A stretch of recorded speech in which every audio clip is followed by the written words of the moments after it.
Well, tonight we're having catfish, and catfish are nothing without hush puppies. So I'm going to very quickly just show you how I make hush puppies, and I think you'll enjoy them. Be right back. So just what are hush puppies anyway? Hush puppies are what we always eat with fish. The story goes, I'm sure it's been embellished over the years, that after the big fish fries, folks would take the leftover breading and mix it together with some egg and drop it, egg and milk, and drop it to fry, and then when it got done they would throw it to the dogs to hush the puppies up. I have no idea if that's true, but I like the sound of it. What I've just put in there is about a half cup of self-rising cornmeal. I'm adding about a half cup of the breading that we used to bread the fish.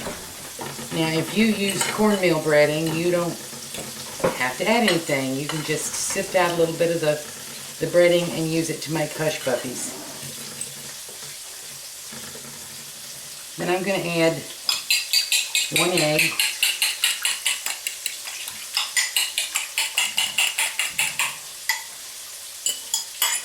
And the buttermilk that we used to bread the fish. I'm really not about wasting any of that.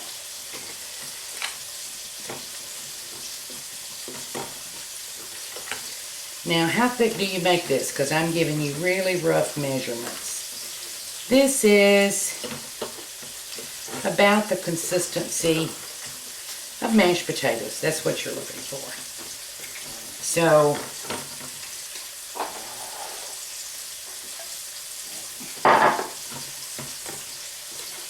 my guess is you're going to end up with about a half cup of the buttermilk. So you got a half cup of the flour and cracker meal mixture.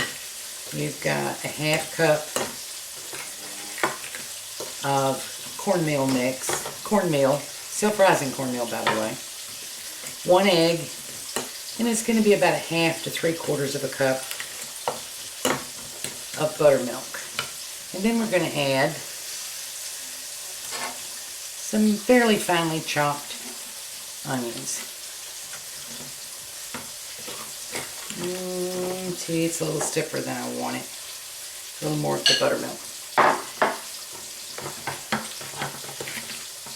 So you want to make this about 15-20 minutes before you want to actually fry the hush puppies. And what I normally do is when I take the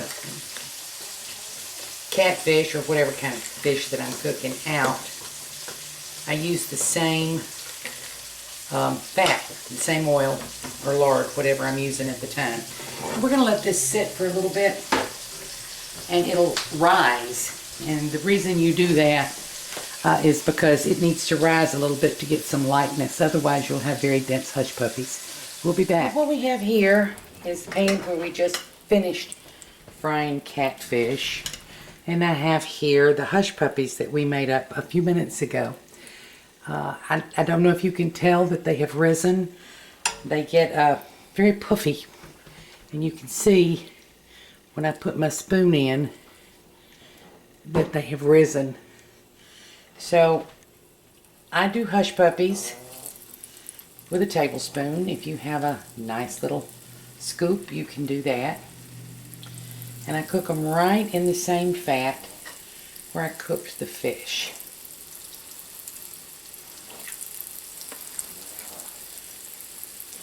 And if you get hush puppies that are cooked in deep fat, they're going to be nice and round. Pan fried, they're going to be a little flatter. But they're still hush puppies. If you dip your spoon in the hot oil before you dip it in the hush puppies, then it'll be less messy. It'll come off easier. So the rule for frying these is the same as for frying anything else. Wait until you see it's starting to brown and let go. See, that's already browning and letting go. Doesn't take very long with hush puppies. They're very small. If you ever hear anybody talking about corn fritters, they're about the same. Cornbread fritters. They're about the same as hush puppies. Folks just make them a little bit bigger.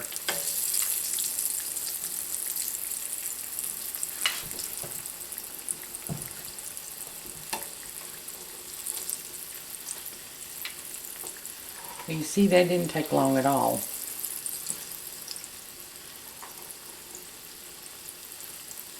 Oops, turn that one a bit soon.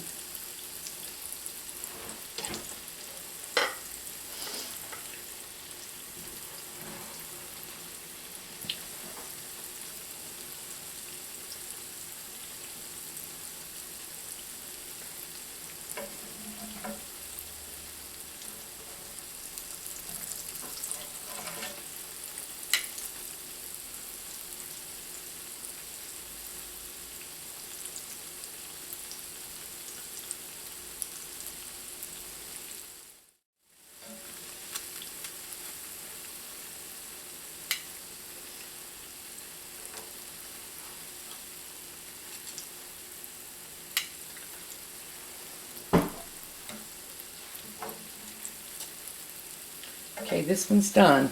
Brown on both sides.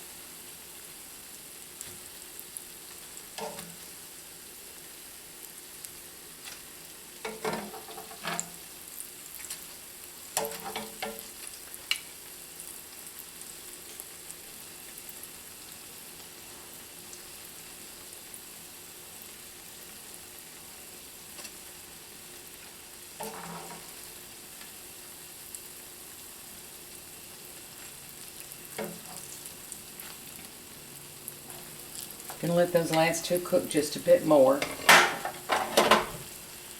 And then I'll show you what we've got. Here you have fried catfish, hush puppies, and homemade coleslaw. What could be any better? Thank you for joining us on Debbie's Back Porch. Please join us again tomorrow